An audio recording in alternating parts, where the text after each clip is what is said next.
د 21مې پېړۍ د یوې لویې ساینسي پروژې د کار د لومړي پړاو چارې تېره ورځ پیل شوې. د SKI یا سکا په نامه د راډیوي وړانګو دا ټلسکوپ به د نړۍ تر ټولو هغه وي چې تر 2028 کاله به یې ټولې چارې بشپړې شي. د دې ټلسکوپ مرکزي دفتر چې په بریتانیا کې دی او په سویلي افریقا او اسټرالیا کې کاري مرکزونه لري چې د فزیک علم د ګڼو پوښتنو ځواب وایي، دا به د انشټاین د تیوري پر بنسټ په کره ډول ازموینې کوي او د ځمکنیو موجوداتو په تړاو به د هغه څه لټون کوي چې لا خو یې شونتیا نه وه. له 8 هیوادونو د ساینسپوهانو پلاوي چې دغه پروژې چارې مخته وړي د اسټرالیا په لویدیځ کې د مورچیسون سیمه کې او د سویلي افریقا په کارو کې د پیل دستور لپاره ګډون کوي. له پیلیزو مراسمو وروسته به عملاً بلډوزرې د کار پیل ته رهي شي. د معلوماتو ټولونکي مرکز مشر پروفیسور فیل ډایمونډ وایي دا شیبه واقعیت مومي. دا 30 کلن سفر و. 10 کاله پر نظرونو او پراختیايي فکر ولګېدل. 10 کاله پر ټکنالوژۍ کار وشو.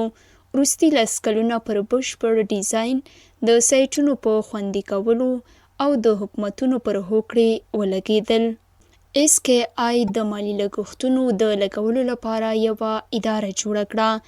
دغه ادارې رسنیو ته وویل د ټلسکوپ لومړني جوړښت کې زرګونه انتنونه وي چې د کرسمس د ونو په څیر به ښکاري. موخه دا ده چې د سلګونه زره کیلومتره مربع په کچ یوه سیمه د معلوماتو ټولونې د یوه مرکز لپاره چمتو شي. دا وسکاته په فضا کې د پلټونو لپاره یوه جلا ځانګړنه او کاري ځواک وروبخي.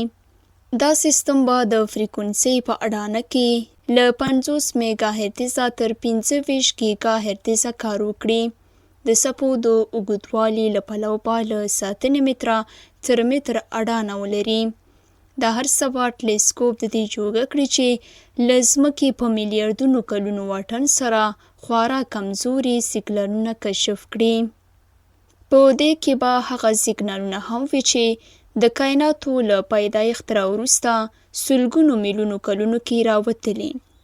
د سکا لپاره به یوه لویه ننګونه دا هم وي چې باید په کائناتو کې تر ټولو بډایه عنصر هایدروجن تاریخ بشپړ وڅېړي. د ساینسي عملیاتو د څانګې مشر یې شاربرین وایي سکا به د ستورپېژندنې ډېرو برخو کې مرسته وکړي. دا ټلسکوپ به په هغو سیمو کې جوړیږي چې پخوا د ستورپېژندنې چارو لپاره کارول شوي، خو د جوړېدو لپاره د کروندګرو او د اسټرالیا په مورچیسون کې د بومي یا اصلي وګړو هوکړه مهمه ده. په دې ټلسکوپ تر اوسه شوی لګښت نږدې 530 میلیون ډالره ښودل شوی او اټکل کېږي د چارو له بشپړېدو سره به یې لګښت څه باندې 2 میلیارډو ډالرو ته ورسیږي. د عملي کار لومړی ګام باید په 2024 کې پورته شي. تر 2028 کاله به سکا د معلوماتو راټولولو 500,000 مربع متره پوښښ ولري. خو تیاری داسې هم شوی چې ښایي تر 1 میلیون مربع متره پراخه شي. په دې لویه پروژه کې جنوبي افریقا، اسټرالیا، انګلستان، چین، ایټالیا، هالند، پرتګال او سویس شوی تړون منلی او غړیتوب لري. فرانسه، هسپانیا او په دې وروستیو کې جرمني تر یو بریده رسیدلي او کاناډا، هند، سویډن، سویلي کوریا او جاپان په ځینو وختونو کې د ملتیا څرګندونه کړې. د پروژې سمبالګر وایي له نورو هیوادونو سره هم پر خبرو بوخت دي چې ورسره د څارونکو په توګه ملګري شي.